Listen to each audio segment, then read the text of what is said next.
All right, how's it going, guys? Today we're going to be going over module 4.4, day one, solving quadratic inequalities. We're gonna be going over how to solve them graphically and algebraically. All right. So when we're solving stuff with graphing, we're solving inequalities by graphing. We're using intercept form. So the first thing we're going to do is we're going to determine the x-intercepts, and we're going to graph those x-intercepts. And we're going to be sure to check which way the graph opens. If you remember, that's our a value. The intercept form, if you guys remember, is f of x equals a x minus x1 multiplied with x minus x2, right? So our a is going to tell us which way the graph opens. Then we're going to use the axis of symmetry and using the midpoint formula, which is x equals x1 plus x2 over 2. That's going to give us our h value of the vertex, or our x value of the vertex. We're going to use that h value. We're going to put it back into the quadratic expression, and that will give us our k value of the vertex. Then we're going to plot the vertex, and then we're going to use the inequality to determine if the solution calls for the quadratic graph above or below the line y equals 0. And then we'll write our solution in the given notation. Okay? So let's go ahead and solve the problem. Math is much better done by actually doing problems than just reading how to do it. So looking at this problem here, let's go ahead and rewrite what our intercept form is. So x minus x1 and x minus x2. So our intercepts are -1 and +3 because it's in the form x minus x1 and x minus x2. So it gives us -1 and 3. Our vertex is going to be the midpoint of the two. So we add both intercepts. So we get 3 plus -1 divided by 2. 3 plus -1 is just +2. All that over 2 gives us 1. So the x value of our vertex, or our h value, is 1. We're going to take that 1, plug it back into the quadratic expression. So we have 0.5 multiplied with 1 plus 1 and 1 minus 3. 1 plus 1 is 2, so we have 0.5 multiplied with 2, and 1 minus 3 is -2. And that's going to give us -2. 2 times -2, this right here is -4. And then if we multiply -4 with 0.5, that gives us -2. Multiply everything out, that's what we're going to get for our k value. So our vertex is -2. So let's go ahead and actually plot our 3 points. We have the x-intercept at -1, so we have -1, 0. Then we have 3, 0 over here. And then we have our vertex at 1, -2, which is right over here. All right, so our graph is going to look something like this, right? It doesn't need to be perfect. We just need to get a rough approximation of what the graph is going to look like. All right, and let's go back and look at the inequality now. Let's look at the quadratic expression, and we're told we want what's above 0, right? We want this quadratic expression to be greater than 0. All right, so what we want is everything above y equals 0, or everything above this line over here. All right. In other words, we care about this red part right here, and we don't care what happens at the green line, because we want strictly greater than 0. All right, so we have circles here. We're not including the green line. So in other words, we want what's left of x equals -1, and to the right of x equals 3. To the left of any x value means we need what's less than it. So we want x is less than -1, and if we're going to the right of x, we want what's greater than it. So x is greater than 3. So our solution is going to be x is less than -1, or x is greater than 3. It's not going to be and, since you cannot be less than -1 and greater than 3 at the same time. It doesn't make sense. So it's going to be or. X is less than -1, or x is greater than 3. Okay? So on to example 3, we see we have the same formula, the same expression. So let's go ahead and just put in our x-intercepts. It's the same thing, -1 and 3. Our vertex is going to be the same thing as well, since the expression is the exact same thing. So it's 1, -2. So let's go ahead and replot our graph again. Our x-intercept at -1, 0, and 3, 0, and our vertex at 1, -2. and our graph's going to look more or less like this, right? What's different this time, though, is that we care about what's less than or equal to y equals 0. So you want what's underneath and at the green line that I just drew. All right, so we care about what's from these two intercept points, the x-intercepts, and what's in between them. So this red part is what we care for, right? So we want what's right of x equals negative 1, and to the left of x equals 3. All right, and since we have only one part, one segment of the graph that we care for, only one segment, that means it's going to be an and. So we want x is going to be less than or equal to 3, and x is going to be greater than or equal to negative 1. All right, we want what's in between those two intercepts. So it's going to be and, so it's one inequality. You have to combine them because x is greater than or equal to negative 1 and less than or equal to 3. Okay? Let's go on to number 3. We're going to do the same thing. Our x-intercepts, we only care about what's inside of the parentheses. Don't distribute that negative, just look at what's inside of the parentheses. So our x-intercepts are going to be 2 and negative 4. In our vertex, we're going to solve for that. We have 2 plus negative 4 all over 2. 2 plus negative 4 is negative 2.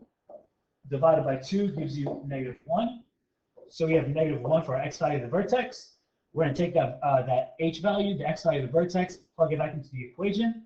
So we have negative 1 minus 2 and negative 1 plus 4. So let's bring down that negative in the front. Negative 1 minus 2 is negative 3. Negative 1 plus 4 is positive 3. So negative 3 times positive 3 gives you a negative 9. All that multiplied with a negative gives you positive 9. All right, so our vertex is at negative 1, 9. So let's go ahead and plot all three of those points. The x-intercept at 2, 0. Or let's keep it consistent. I'm going to use blue. We're plotting a graph. So our x-intercepts are at 2, 0 and at negative 4, 0. And our vertex is at negative 1, positive 9. And we see that it is consistent. I drew the x-intercept at the wrong point. It's 2, 0, not 1, 0.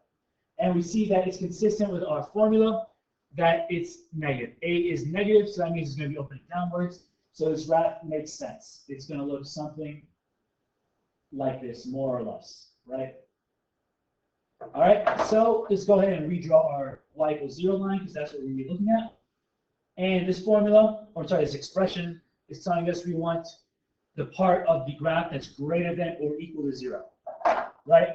So we want what's happening at the green line and in between them, between the two x-intercepts. That's what we want, because we want what's above this green line. So that means we want to the right of x equals negative 4 and to the left of x equals 2. Right? We see that the segment is connected. We have one segment on the graph that we care for. So we have a compound inequality or one inequality. So we have x is going to be greater than or equal to negative 4. Y is going to be to the right of negative 4 and less than or equal to 2. Since that's going to be to the left of x equals 2. And this is what our solution is going to be. All right. So let's go on. Now we're going to be talking about how to solve quadratic expressions algebraically, quadratic inequalities algebraically. So let's talk about the quadratic formula. You need to have it memorized for the test. That's next week, next Tuesday, or whenever you're watching it. If you haven't taken the test yet, you need to have it memorized. So our quadratic formula is x equals negative b plus or minus the square root of b squared minus 4ac, all of that all over 2a. All right, you have to have this memorized for your test, quiz, final, whatever. You need to have this memorized. Solutions are also known as critical values.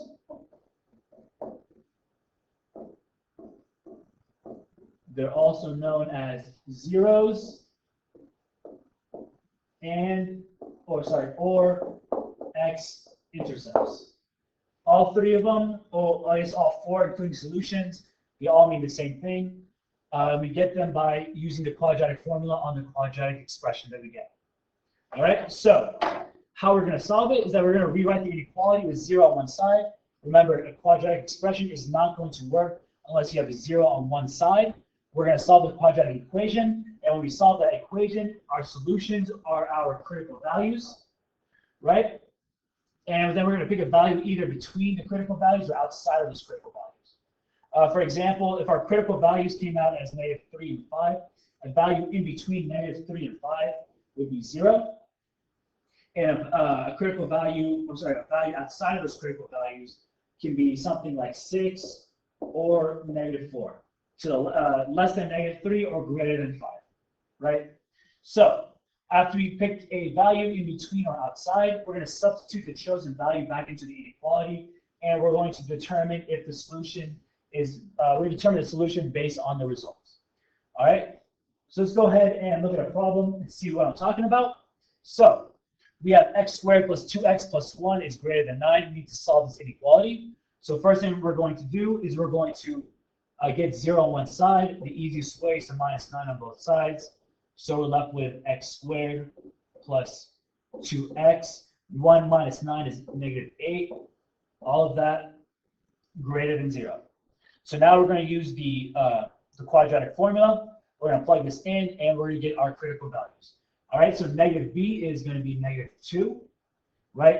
B is 2, so negative b is going to be -2, plus or minus the square root of b squared, which is 4, minus 4ac, or 4 times 1 times -8, which is -32.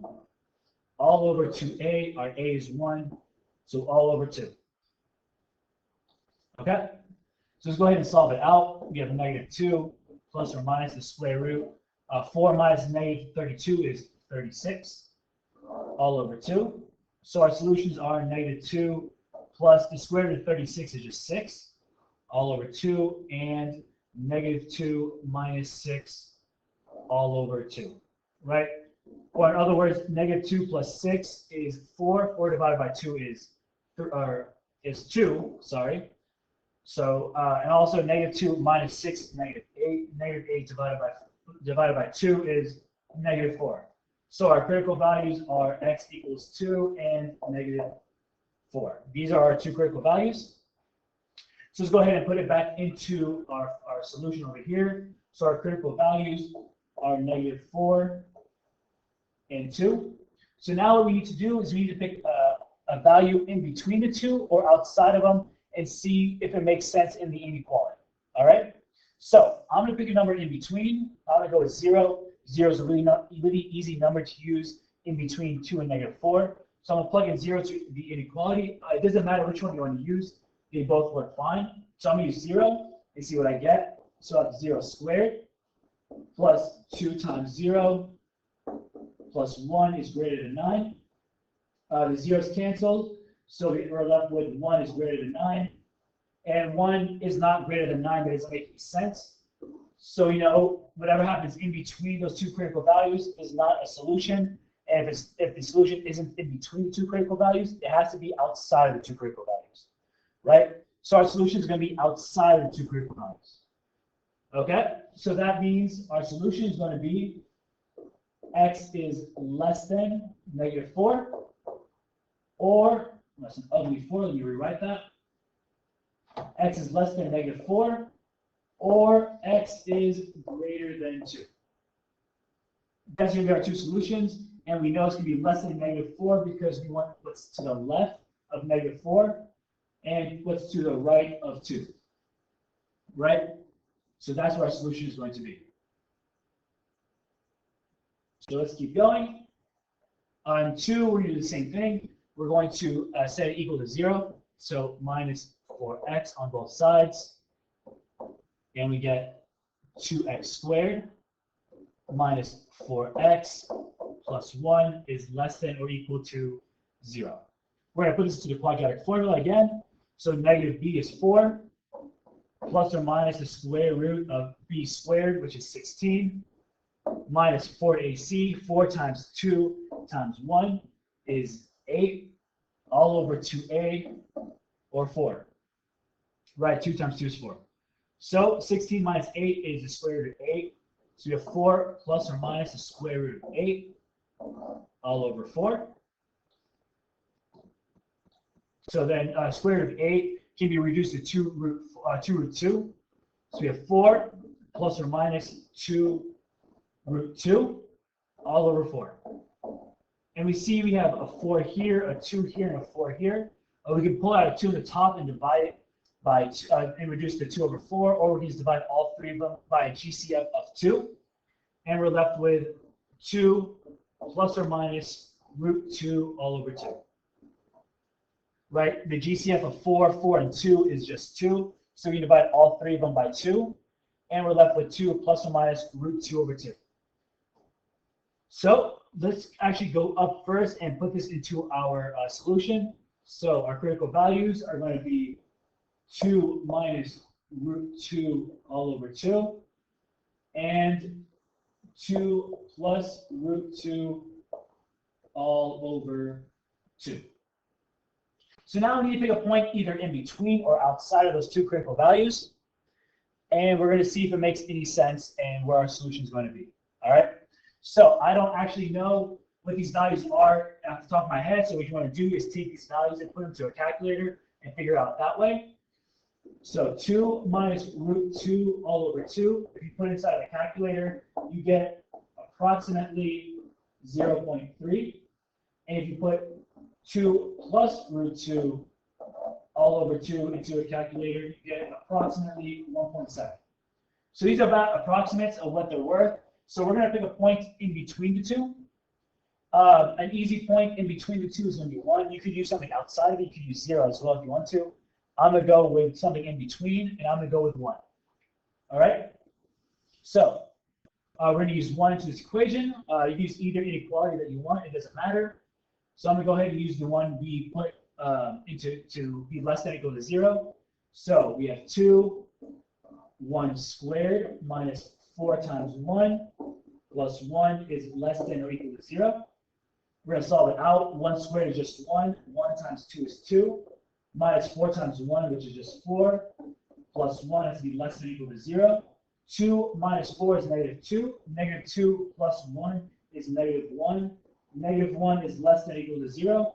That makes sense. Negative 1 is less than or equal to 0. Since negative 1 is smaller than 0, it makes sense. So that tells me that what happens in between 2 minus root 2 over 2 and 2 plus root 2 over 2 is the solution, since it makes sense. So that tells me that our inequality is going to be a compound inequality since it's between the 2 points. Okay? So you put the inequality, or you put the critical value, sorry, from least to greatest. And x is going to be greater than or equal to 2 minus root 2 over 2, and less than or equal to 2 plus root 2 all over 2. And we know it's going to be equal to, since the inequality from the beginning tells us it has to be equal to as well. So 2 minus root 2 over 2 is less than or equal to x, which is less than or equal to 2 plus root 2 all over 2. All right? There's 2 more equations. I'm sorry, 2 more problems to do. I'm going to leave that for you guys. We do post the completed notes online, so you can double check your work with that. And other than that, guys, good luck with studying.